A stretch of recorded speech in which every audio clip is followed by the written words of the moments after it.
Wilayah Sumatera Selatan kini bersiaga menghadapi ancaman kebakaran hutan dan lahan seiring lonjakan jumlah titik panas yang terdeteksi dalam beberapa hari terakhir. Berdasarkan hasil pemantauan citra satelit BMKG per 7 Juli 2026, terdeteksi sebanyak 130 titik panas atau hotspot dengan 9 diantaranya berupa titik api. Ini meningkat cukup signifikan karena pada 6 Juli lalu hanya terdeteksi 54 hotspot. Memasuki musim kemarau, cuaca yang semakin kering dan minim curah hujan membuat risiko terjadinya karhutla kian meningkat.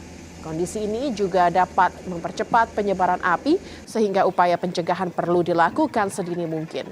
Selain mewaspadai potensi karhutla, masyarakat juga diimbau menjaga kesehatan saat beraktivitas di luar ruangan di tengah cuaca panas ekstrim.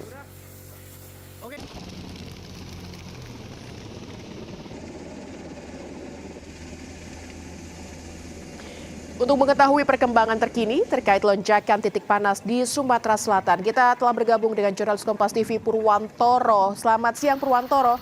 Seperti apa kondisi terkini di lapangan menyusul lonjakan jumlah titik panas di wilayah Sumatera Selatan? Ya, selamat siang Lintang. Jadi memang titik panas sendiri memang cukup signifikan naiknya, namun beberapa titik panas tersebut sejumlah wilayah itu terdeteksi adanya titik api seperti yang terjadi kemarin di Kabupaten Ogan Ilir di dua desa di Kecamatan Indralaya Utara terjadi kebakaran lahan yang mengakibatkan sekitar 10 hektar lahan terbakar. Aktivitas-aktivitas masyarakat yang atau manusia yang saat ini berada pada kekeringan yang cukup tinggi karena tidak terjadinya tidak turun hujan dalam 10 hari terakhir ini membuat potensi-potensi kebakaran cukup riskan atau cukup mudah terbakar, apalagi jenis tumbuhan atau vegetasi yang ada di Sumatera Selatan umumnya kering, bergambu dan mudah terbakar. Namun 10 hektar lahan ini sudah dapat dipadamkan oleh tim gabungan Manggala Agni BPBD TNI Polri melalui darat dan udara sekitar pukul 16 waktu Indonesia bagian Barat kemarin. Dan saat ini terjadi kebakaran juga di lahan gambut di Ogan Komering Ilir yang kejadiannya kemarin petang baru dapat dipadamkan oleh tim darat dari Manggala Agni Kementerian Kehutanan itu sekitar setengah hektar dari 2 hektar yang terbakar. Pagi ini mereka melanjutkan lagi bersama BPBD Kabupaten Ogan Komering Ilir untuk melakukan pemadaman. Potensi-potensi terjadinya kebakaran memang cukup tinggi. Ini sudah diperingatkan oleh BMKG dengan prediksi-prediksinya setiap hari di tengah minimnya curah hujan atau menuju ke puncak kemarau. Lintang.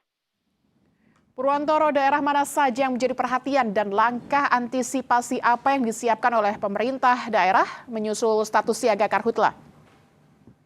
Ya Lintang, untuk status siaga karhutla sendiri di Sumatera Selatan sudah ditetapkan sejak 1 bulan lalu. Memang dengan penambahan alat dan personil.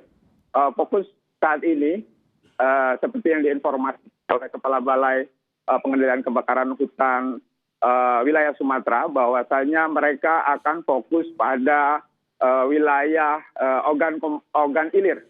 Karena memang di wilayah-wilayah tersebut terdapat beberapa objek vital seperti jalan lintas timur, kemudian jalan tol dan sejumlah pipa-pipa Pertamina. Dan mereka akan menambah jumlah personil di setiap titik, terutama di Ogan Ilir dan Ogan Komering Ilir yang terdapat lahan-lahan gambut yang kedalamannya cukup dalam, dan kemudian melakukan frekuensi patroli udara dan patroli darat itu lebih diintensifkan lagi untuk mencegah terjadinya kebakaran lahan lintang. Baik. Karakter dari kondisi lahan di Sumatera Selatan yang memang berkarakter kering dan sebagian merupakan lahan gambut, inilah yang menjadi kendala petugas untuk memadamkan api dan menambah titik hotspot di sana. Terima kasih Purwantoro melaporkan langsung dari Palembang, Sumatera Selatan.